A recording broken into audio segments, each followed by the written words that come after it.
बिना देखे तेरी तस्वीर बना सकता हूँ, बिना मिले तेरा हाल बता सकता हूँ। अरे मेरी मोहब्बत में इतनी ताकत है कि तेरे आँख के आंसू अपनी आँख से निकाल सकता हूँ।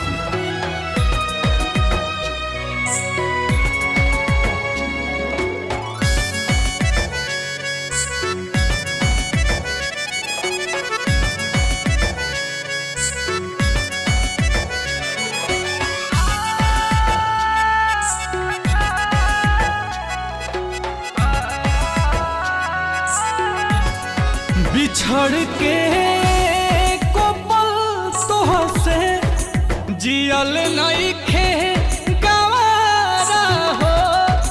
कह कैसे उमर भरला सनम करब गुजारा हो।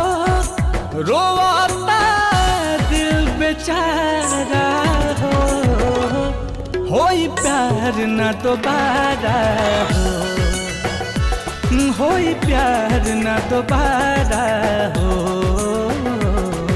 होई प्यार न दोबारा हो, होई प्यार न दोबारा हो।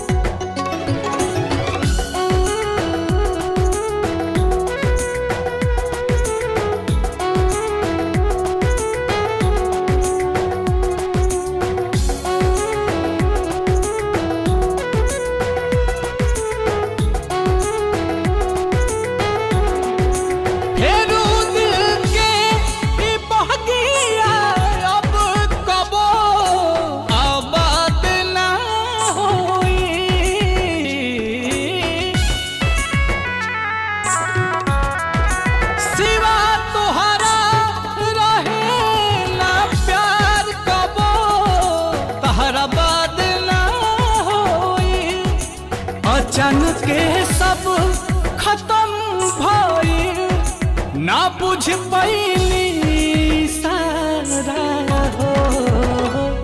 होई प्यार न दोबारा हो, होई प्यार न दोबारा हो, होई प्यार न दोबारा हो, होई प्यार न दोबारा हो।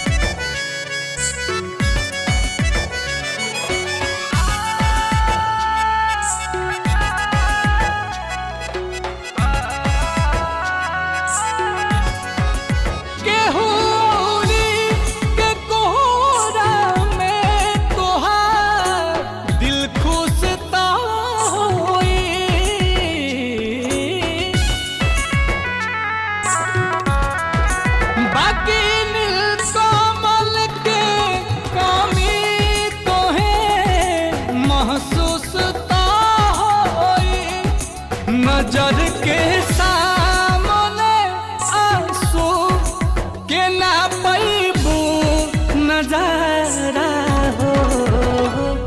होई प्यार न दोबारा हो, होई प्यार न दोबारा हो, होई प्यार न दोबारा हो, होई प्यार न दोबारा हो।